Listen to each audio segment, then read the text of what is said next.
Hello anime lovers, तो स्वागत है आपका हमारे चैनल एनिवर्स टीवी पर। तो आज हम बात करने वाले हैं डीमन स्लेयर वर्ल्ड की सबसे खतरनाक फाइट की। Upper moon 1 Kokushibo versus Genya Muichiro Sanemi and Gyomei की।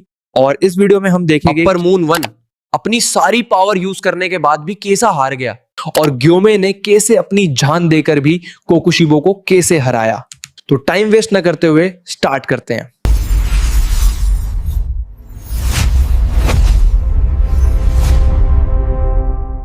तो अकाजा से लड़ाई के बाद तांजीरो और ग्यू की हालत काफी खराब हो जाती है। दोनों के मन में बस यही सवाल था कि जब अपर मून 3 ने ही उन्हें इतनी बुरी तरह घायल कर दिया है तो बाकी अपर मून से वो कैसे लड़ पाएंगे। तभी कासुगाई कौवा आकर खबर सुनाता है कि इनोसुके और कन्नाओ ने मिलकर अपर मून 2 डोमा को हरा दिया है। ये सुनकर तांजीरो और ग्यू की आंखों में थोड़ी उम्मीद लौट आती है। फिर नेक्स्ट सीन में मित्सुरी नकीमे को ढूंढ लेती है। वो पूरी इन्फिनिटी कैसल को कंट्रोल कर रही थी और सब डीमन स्लेयर्स के लिए बड़ी मुसीबत बन चुकी थी। ओबानाई जैसे ही नकीमे को देखता है उसे तुरंत समझ आ जाता है ये असली अपर मून 4 का रिप्लेसमेंट है, क्योंकि अपर मून 4 को तो टोकितो पहले ही हरा चुका था। मित्सुरी के दिमाग में सिर्फ एक बात चल रही थी, शिनोबू वो तो मुझसे भी छोटी थी, फिर भी उसने अपनी जान देकर लड़ाई की, तो अब अपर मून 4 को हराना मेरी जिम्मेदारी है। यही सोचकर मित्सुरी नकीमे पर टूट पड़ती है और अपनी लव ब्रीदिंग से जबरदस्त हमला कर देती है। लेकिन नकीमे अचानक उसके सामने एक मजबूत दीवार खड़ी कर देती है। अटैक दीवार से टकराकर मिस हो जाता है और मित्सुरी नीचे गिरने लगती है। गिरते हुए उसके मन में बस एक ही ख्याल आता है, ओबानाई के सामने मेरी बेइज्जती हो गई। वो बेहद शर्मिंदा महसूस करती है, लेकिन तभी ओबानाई उसे गिरने से बचा लेता है और ओबानाई कहता है, ध्यान दो, अभी हमें नहीं पता कि हमारा ओपोनेंट क्या कर सकता है, इसलिए शांति रखो। इस बात पर मित्सुरी को शर्म आती है कि उसने ऐसा नौसिखियों वाला काम कैसे कर दिया। तभी जिस दरवाजे पर वो खड़े थे वो अचानक खुल जाता है, लेकिन दोनों बच जाते हैं। नकीमे बार बार इन्फिनिटी कैसल को मैनिपुलेट कर रही थी, लेकिन वो भी हशीरा थे, इसलिए दोनों आसानी से बच निकलते थे। लेकिन तभी जिस दरवाजे पर मित्सुरी खड़ी थी वो दरवाजा तेजी से उसे ऊपर ले जाने लगता है। मित्सुरी लगभग छत से टकराने ही वाली थी, लेकिन बड़ी मुश्किल से बच पाती है। अब मित्सुरी समझ जाती है नकीमे इन्फिनिटी कैसल को जैसे चाहे वैसे मैनिपुलेट कर सकती है। वो फिर से नकीमे पर अटैक करती है, लेकिन नकीमे तुरंत इन्फिनिटी कैसल को घुमा देती है और मित्सुरी एक खिड़की से बाहर गिर जाती है। फिर ओबानाई अपनी स्नेक ब्रीदिंग से नकीमे पर अटैक करता है, लेकिन वो फिर इन्फिनिटी कैसल को मैनिपुलेट करके खुद को बचा लेती है। फिर हम देखते हैं ग्योमेई और टोकितो साथ में भाग रहे हैं सीधे मुजान की तरफ। तभी अचानक एक दीवार टोकितो से टकराती है और उसे दूसरे कमरे में फेंक देती है। इस तरह ग्योमेई और टोकितो अलग हो जाते हैं। टोकितो जैसे ही उठता है वो देखता है उसके सामने खड़ा है अपर मून 1 कोकुशिबो। कोकुशिबो जब टोकितो को देखता है तो उसे कुछ जाना पहचाना लगता है और टोकितो के लिए ये पहली बार था जब वो किसी अपर मून डीमन के सामने खड़ा था। इसे देखकर उसका दिल तेज धड़कने लगता है और वो अंदर से बहुत घबरा जाता है। कोकुशिबो आसानी से ट्रांसपेरेंट वर्ल्ड देख सकता था। वो टोकितो के शरीर को घूरते हुए कहता है, इस बच्चे के शरीर में कुछ तो खास बात है। टोकितो कोकुशिबो का ऑरा देखकर थम सा जाता है। वो सोचता है ये कितनी ज्यादा ताकतवर मौजूदगी है, और तभी उसकी नजर पड़ती है इस डेमन के हाथ में एक तलवार भी है। उसके दिमाग में ख्याल आता है, क्या ये अपनी ह्यूमन लाइफ में एक डीमन स्लेयर था?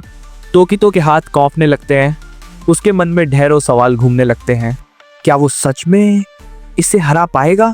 कोकुशिबो की प्रेजेंस ने उसे पूरी तरह डरा दिया था, क्योंकि सामने खड़ा था उसका पहला अपर मून, और वो भी सीधे अपर मून 1। तभी कोकुशिबो उससे उसका नाम पूछता है। टोकितो जवाब देता है, मिस हशीरा टोकितो मुइचिरो। कोकुशिबो तुरंत समझ जाता है सुगिकुनी नाम अब एग्जिस्ट नहीं करता। टोकितो हैरान रह जाता है। आखिर ये सुगिकुनी है क्या? कोकुशिबो बताता है, ये एक लेजेंडरी सरनेम था और जब मैं ह्यूमन था मेरा सरनेम भी सुगिकुनी ही था। और आप लोग तो जानते ही हैं योरिची का सरनेम भी सुगिकुनी था। फिर कोकुशिबो कहता है, टोकितो मुइचिरो, तुम मेरे ही वंशज हो। ये सुनकर टोकितो सदमे में आ जाता है। उसे यकीन ही नहीं होता कि वो किसी अपर मून का वंशज है। उसके मन में ढेरों सवाल गूंजने लगते हैं, लेकिन वो खुद को शांत करता है क्योंकि इस वक्त ये मायने नहीं रखता कि कौन किसका वंशज है। मायने ये रखता है कि उसके सामने खड़ा है इंसानों को मारने वाला एक डेमन। बस टोकितो अपने अटैक के लिए अपनी कटाना निकालने लगता है। इसे देखकर कोकुशिबो इम्प्रेस हो जाता है क्योंकि इतने टेंशन वाले माहौल में भी इस बच्चे ने खुद को शांत कर लिया। टोकितो कोकुशिबो पर हमला करता है अपनी मिस्ड ब्रीडिंग सेकंड फॉर्म से, लेकिन कोकुशिबो बड़े ही आराम से उस हमले से बच जाता है और कहता है, बुरा नहीं था, मुझे अपने वंशज से यही उम्मीद थी। इसके बाद टोकितो अपनी फिफ्थ फॉर्म इस्तेमाल करता है। ये काफी जबरदस्त हमला था, लेकिन कोकुशिबो एक बार फिर आसानी से बच निकलता है। फिर कोकुशिबो मुस्कुराते हुए कहता है, लगता है कि तुम्हारी उम्र 14 साल होगी, लेकिन तुम्हारे हमले बेहद ताकतवर हैं। तुम अपनी उम्र से कहीं ज्यादा मजबूत और मानसिक रूप से भी बेहद स्ट्रांग हो। तुम्हारी रगों में मेरा खून आज भी जिंदा है। तभी अचानक टोकितो के चेहरे पर डेमन स्लेयर मार्क उभर आता है। टोकितो कहता है, मैं भले ही तुम्हारा वंशज हूँ, लेकिन तुम्हारे खून की एक भी बूंद मेरे अंदर नहीं है। कोकुशिबो चौंक जाता है क्योंकि सदियों बाद उसने किसी पर ये डेमन स्लेयर मार्क देखा था। फिर टोकितो 7th फॉर्म से अटैक करता है और ये अटैक काफी ज्यादा पावरफुल होता है। कोकुशिबो कहता है कि काफी मिस्ड ब्रीडिंग यूजर इतना पावरफुल अटैक नहीं कर पाते, लेकिन फिर भी कोकुशिबो उस अटैक से भी डॉज कर जाता है। अब कोकुशिबो अटैक करता है अपनी मून ब्रीडिंग से और एक ही झटके में टोकितो का हाथ काट देता है। टोकितो काफी दर्द में होता है और सोचता है कि ये भी ब्रीडिंग स्टाइल इस्तेमाल कर सकता है। फिर भी टोकितो अपने हाथ को बढ़ते हुए फिर से अटैक कर देता है, लेकिन कोकुशिबो टोकितो की ही तलवार पकड़कर उसके ही चेस्ट में घोंप देता है और उसे पिलर पर टांग देता है। लेकिन कोकुशिबो काफी ज्यादा इम्प्रेस होता है टोकितो की पावर से। फिर कोकुशिबो टोकितो को ऑफर देता है कि डेमन बन जाओ, तुम पावरफुल हो और एक अपर बनने लायक हो। टोकितो बहुत ज्यादा दर्द में होता है और सोचता है कि वह इस सिचुएशन से कैसे बचे। तभी वहां गेन्या आ जाता है और कोकुशिबो पर अपनी गन से हमला करने की कोशिश करता है, लेकिन जैसे ही वह फायर करता है कोकुशिबो तुरंत उसके पीछे खड़ा हो जाता है। गोलियां चलने से पहले ही कोकुशिबो उसका हाथ काट देता है। ये देखकर टोकितो और ज्यादा घबरा जाता है और चिल्लाता है, गेन्या। फिर गेन्या अपने दूसरे हाथ से तलवार निकालता है और कोकुशिबो पर हमला करता है, लेकिन कोकुशिबो उसके दूसरे हाथ के साथ उसकी बॉडी को भी बीच से काट देता है। ये देखकर टोकितो अपनी पूरी ताकत लगाकर तलवार को निकालने की कोशिश करता है, लेकिन तलवार निकलती ही नहीं। कोकुशिबो देखता है कि गेन्या अभी भी जिंदा है। तभी उसे याद आता है कि पहले भी वो एक ऐसे इंसान से मिला था जो डेमंस को खाता था, लेकिन जब उसे बीच से काटा था तो वो मर गया था, पर ये अभी भी जिंदा क्यों है। फिर कोकुशिबो सोचता है कि उसका गला काट दे और कहता है, तुम जैसे नकली डेमन से मुझे सख्त नफरत है। कोकुशिबो अपनी तलवार से उसका गला काटने ही वाला था कि तभी वहां गेन्या का भाई सबसे गुस्साइल हशिरा सनिमी आ जाता है। सनिमी विंड ब्रीडिंग 4th फॉर्म से हमला करता है, जिसकी वजह से कोकुशिबो पीछे हटने पर मजबूर हो जाता है। फिर सनिमी कोकुशिबो से कहता है, मैं तेरा सर धड़ से उड़ा दूंगा डेमन। फिर वह गेन्या से कहता है, तुमसे बेवकूफ भाई मैंने आज तक नहीं देखा। और वो आगे कहता है, तुम जिंदा रह सको इसलिए मैंने अपनी माँ तक को मार दिया। इसके बाद गेन्या को पुरानी बात याद आती है जिसमें तांजीरो उससे कहता है, मैंने तुम्हारे भाई से किसी भी तरह की नफरत महसूस नहीं की, जिसका मतलब है कि सनिमी उससे नफरत नहीं करता बल्कि उसे सबसे ज्यादा प्यार करता है। फिर सनिमी कहता है, मैं बस चाहता था कि तुम एक नॉर्मल जिंदगी जियो, तुम्हारा भी एक परिवार हो और तुम अपनी पूरी जिंदगी जियो, और फिर भी तुमने डेमन स्लेयर बनना चुना, बेवकूफ। सनिमी आगे बोलता है, चाहे जो भी हो मैं किसी भी डेमन को अपने भाई को हाथ लगाने नहीं दूंगा। ये सुनकर गेन्या रोने लगता है। कोकुशिबो ये सब देखकर कहता है, तुम दोनों को देखकर मेरी यादें ताजा हो गईं। सनिमी चिल्लाते हुए बोलता है, चुप कर और हमला कर देता है। और तभी कोकुशिबो भी हमला कर देता है, लेकिन स्नेमी उसके वार से बचते हुए उसकी टांगों के बीच से निकल जाता है। फिर वो करता है war wind breathing first form, लेकिन कोकुशिबो उस अटैक को डॉज कर लेता है। इसके बाद दोनों की तलवारें आपस में टकराती हैं। कोकुशिबो तुरंत जवाब देता है मून ब्रीदिंग फर्स्ट फॉर्म। उसका वॉर इतना खतरनाक होता है कि सनेमी बड़ी मुश्किल से बच पाता है, लेकिन स्नेमी भी पीछे हटने वाला नहीं था। वो करता है हमला विंड ब्रीदिंग थर्ड फॉर्म, मगर कोकुशिबो उसके अटैक को काउंटर कर देता है। यही वो पल था जब कोकुशिबो को एहसास हुआ कि स्नेमी वाकई बेहद ताकतवर है। दूसरी तरफ सनेमी नोटिस करता है कि कोकुशिबो के हर अटैक में कई सारे स्लैश छिपे होते हैं, लेकिन स्नेमी तो इस लड़ाई का मजा ले रहा था। हंसते हुए कहता है, वाह, ये डेमन तो ब्रीथिंग स्टाइल भी इस्तेमाल करता है, कमाल है। मेरे हाथों मरने के लिए ये वाकई एक लायक डेमन है। फिर सनेमी सेकंड फॉर्म से वॉर करता है, लेकिन कोकुशिबो उसे भी काउंटर कर लेता है। तुरंत ही सनेमी ऊपर से एक और अटैक करता है, मगर कोकुशिबो उसे भी ब्लॉक कर देता है। लेकिन अचानक सनेमी एक सरप्राइज्ड अटैक कर बैठता है। उसने लड़ाई के दौरान गेनिया की कटाना उठा ली थी और पैरों में फंसाकर उसी कटाना से कोकुशिबो के चेहरे पर वार करता है, लेकिन कोकुशिबो इससे भी बच जाता है। दोनों के बीच काफी देर तक जबरदस्त और खतरनाक फाइट चलती रहती है, लेकिन धीरे धीरे स्नेमी थकने लगता है। उसी वक्त कोकुशिबो का एक वार स्नेमी के बहुत पास से निकलता है। ये देखकर सनेमी को गुस्सा आने लगता है और तभी कोकुशिबो इस्तेमाल करता है मून ब्रीदिंग नाइन्थ फॉर्म, जिससे निकलते हैं कई सारे स्लैश। वो स्लैश न सिर्फ सनेमी को लगते हैं, बल्कि कमरे के सारे पिलर भी चीर कर गिरा देते हैं। ये देखकर सनेमी हैरान रह जाता है। उसके पूरे शरीर पर गहरे कट लग चुके होते हैं और उसका बहुत सा खून बह रहा होता है। कोकुशिबो स्नेमी की तारीफ करता है, क्योंकि बहुत समय बाद कोई उसके सामने इतनी देर तक टिक पाया था। लेकिन तभी कोकुशिबो को एक अजीब सा एहसास होने लगता है। उसे समझ नहीं आता ये आखिर क्या है, और उस पल स्नेमी हंसने लगता है, क्योंकि उसका खून दुनिया का सबसे रेयर खून है। हर डेमन उसे खाना चाहता है। स्नेमी वॉर करते हुए कहता है, मेरे खून की खुशबू से कोई भी डेमन ध्यान ही नहीं लगा सकता। कोकुशिबो तुरंत समझ जाता है कि ये झूठ नहीं है। फिर हमें स्नेमी का फ्लैशबैक दिखाया जाता है, जब उसने अपनी ही डेमन बनी माँ को मार डाला था।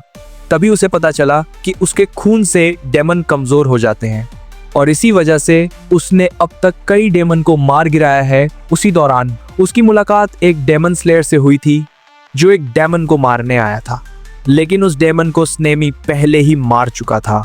यही वो इंसान था जिसने स्नेमी को डेमन स्लेयर कॉर्प्स के बारे में बताया। धीरे धीरे दोनों अच्छे दोस्त बन गए, लेकिन एक दिन लोअर मून डेमन से लड़ते हुए वो डेमन स्लेयर मारा गया और स्नेमी अकेला रह गया। फिर हमें प्रेजेंट का सीन दिखाया जाता है, जहां स्नेमी हमला करता है विंड ब्रीदिंग सिक्स्थ फॉर्म। ये वार कोकुशिबो के बहुत पास से निकलता है। इस हालत में भी स्नेमी को लड़ता देखकर कोकुशिबो इंप्रेस हो जाता है, लेकिन तभी कोकुशिबो स्नेमी की कटाना को अपने पैर के नीचे दबा लेता है और उसका सर काटने ही वाला होता है। तभी हमें एक और फ्लैशबैक दिखाया जाता है, जहां स्नेमी पहली बार उबयाशी से मिलता है। उबयाशी उसे देखकर मुस्कुराता है, जिस पर स्नेमी को गुस्सा आ जाता है। स्नेमी कहता है, तुम डेमन स्लेयर को सिर्फ हथियार की तरह इस्तेमाल करते हो और खुद मेंशन में बैठकर आराम करते हो। ये सुनकर वहां मौजूद ग्योमई भड़क उठता है। वो कहता है, तुम्हें मास्टर से तमीज से बात करनी चाहिए। लेकिन तभी उबयाशी खुद बोल उठते हैं, मुझे माफ कर दो, मैं बहुत कमजोर शरीर के साथ पैदा हुआ हूँ। कटाना का इस्तेमाल मैं ज्यादा नहीं कर पाता। फिजिकली मैं शायद किसी काम का नहीं हूँ, लेकिन जो भी कर सकता हूँ वो करने की पूरी कोशिश करता हूँ।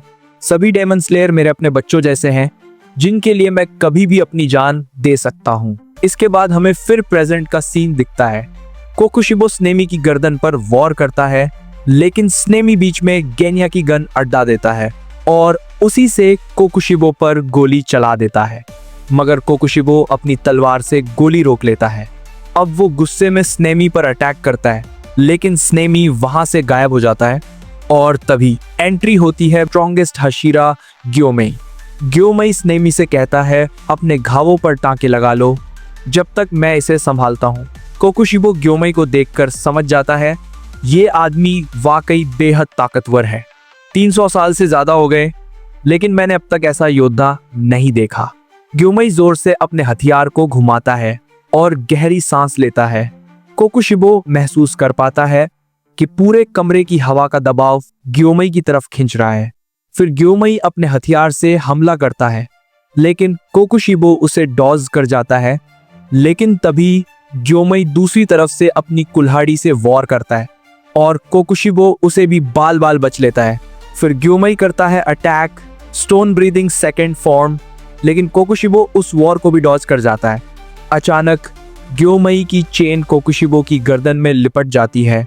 कोकुशिबो उन जंजीरों को काटने की कोशिश करता है लेकिन वो इतनी मजबूत होती है कि टूटती ही नहीं। आखिरकार कोकुशिबो जोर लगाकर उनसे निकल जाता है। वो आगे बढ़ता है और ग्योमेई की गर्दन काटने ही वाला होता है लेकिन ग्योमेई उसे जोर की लात मारकर वार से बच निकलता है। इसके बाद ग्योमेई अपनी चेन से कोकुशिबो की कटाना पकड़ लेता है और उसे तोड़ देता है। दोनों अपने अपने ब्रीदिंग फॉर्म्स का इस्तेमाल करते हैं और पूरे कमरे में तबाही मच जाती है। लेकिन तभी कोकुशिबो अपनी कटाना को फिर से रीजनरेट कर लेता है और ग्योमेई के चेहरे पर एक गहरा कट पड़ जाता है। कोकुशिबो मुस्कुराते हुए कहता है तुम्हारे वार से हम डेमन तो रीजनरेट कर सकते हैं लेकिन तुम इंसान कभी नहीं कर सकते। गुस्से में ग्योमेई अनलॉक करता है अपना डीमन स्लेयर मार्क। इसी बीच हमें दिखाया जाता है टोकितो को जो अपने सीने से तलवार निकालकर जमीन पर गिर पड़ता है। वो दर्द से करा रहा होता है लेकिन अपने कपड़े से घाव बांधकर फिर से कटाना उठाता है कोकुशिबो से लड़ने के लिए। उसी वक्त घायल लेकिन जिंदा गेन्या उससे कहता है क्या तुम मुझे कोकुशिबो के बाल ला सकते हो जो जमीन पर गिरे हैं? अगर मैं उन्हें खा लूं तो रीजनरेट कर पाऊंगा और फिर लड़ाई में शामिल हो जाऊंगा। इसके बाद हमें दिखता है कोकुशिबो और ग्योमेई आमने सामने खड़े हुए। कोकुशिबो कहता है तो तुमने भी अपना मार्क अनलॉक कर लिया, लेकिन जानते हो जो भी डेमन स्लेयर ये मार्क अनलॉक करता है वो 25 साल से ज्यादा नहीं जी पाता। तुम अब शायद 24 घंटे के अंदर मर जाओगे। वो आगे कहता है क्या फायदा तुम्हारी इतनी मेहनत का, इतनी कड़ी ट्रेनिंग का, तुम्हें और ज्यादा जीना चाहिए। ग्योमेई शांत स्वर में जवाब देता है नहीं, मैं इस मार्क की सच्चाई पहले से जानता हूं। कोकुशिबो उसे समझाने की कोशिश करता है अगर तुम डेमन बन जाओ तो अपनी बॉडी और टेक्निक को और भी रिफाइन कर सकते हो। इतनी सी बात तुम क्यों नहीं समझ रहे? ग्योमेई गुस्से में कहता है चुप रहो, तुम झूठ बोलते हो। इतिहास में ऐसा भी कोई था जिसने मार्क के बाद भी 25 साल से ज्यादा जिया? कोकुशिबो ठंडे स्वर में जवाब देता है नहीं, कोई नहीं जिया। ग्योमेई मुस्कुराता है और कहता है शायद तुम खुद समझ गए हो कि मैं किसकी बात कर रहा हूं। यह सुनकर कोकुशिबो कुछ पल के लिए चुप हो जाता है और फिर गुस्से में ग्योमेई का गला काटने के लिए झपटता है, लेकिन ग्योमेई उसका वार ब्लॉक कर लेता है। असल में यह बात हो रही थी योरीची की। इसके बाद हमें दिखाया जाता है सेनेमी जिसने अपने घावों पर टाके लगा लिए हैं और अब उसने भी अनलॉक कर लिया है अपना डीमन स्लेयर मार्क। वो तुरंत कोकुशिबो पर हमला करता है। कोकुशिबो देखता है कि इस दौर के सभी हैशिरा के पास अब मार्क है। अब ग्योमेई और सनेमी दोनों मिलकर उस पर वॉर करते हैं। इसी बीच गिन्या को दिखाया जाता है वो कोकुशिबो के बाल खाकर ही करता है और सोचता है अगर मैं उसकी तलवार का टुकड़ा भी खा लूं तो और भी ज्यादा ताकतवर बन जाऊंगा। लेकिन तभी एक डरावनी आवाज उसके कानों में गूंजती है। वो थी मुजन की आवाज। मुजन कोकुशिबो से कहता है सबको मार डालो और किसी को भी मेरे पास मत आने देना। ये सुनकर गिन्या का पूरा शरीर कांप उठता है। उधर कोकुशिबो सनेमी की कटाना तोड़ने की कोशिश करता है, लेकिन सनेमी तुरंत अपनी कटाना को जमीन पर टिकाता है और कोकुशिबो की गर्दन पर वार करके उसके बाल काट देता है। फिर ग्योमेई अपनी कुल्हाड़ी से हमला करता है और कोकुशिबो का कान काट देता है। उस पल का फायदा उठाकर स्नेमी करता है विंड ब्रीदिंग थर्ड फॉर्म, लेकिन कोकुशिबो उसे भी डॉज कर जाता है। अब ग्योमई और सनेमी लगातार मिलकर वॉर करते हैं और कोकुशिबो समझ जाता है कि ये हाशिरा अब तक के बेहद ताकतवर हाशिरा हैं। तो दोस्तों इस वीडियो को यहीं खत्म करते हैं, लेकिन कहानी अभी बाकी है। अगले पार्ट में आप देखेंगे कि कोकुशिबो कैसे अपने अंत तक पहुंचेगा। अगर वीडियो पसंद आई हो तो लाइक करना ना भूलें और अगला पार्ट देखने के लिए एनिवर्स टीवी को सब्सक्राइब जरूर करें। और हाँ, अगर आप जुजुत्सु काइसेन एनीमे के फैन हैं तो मैंने जुजुत्सु काइसेन सीजन 3 अपने चैनल एनिवर्स टीवी पर अपलोड कर दिया है, आप जाकर देख सकते हैं, लिंक डिस्क्रिप्शन में है। तो मिलते हैं अगले वीडियो में, तब तक के लिए थैंक यू।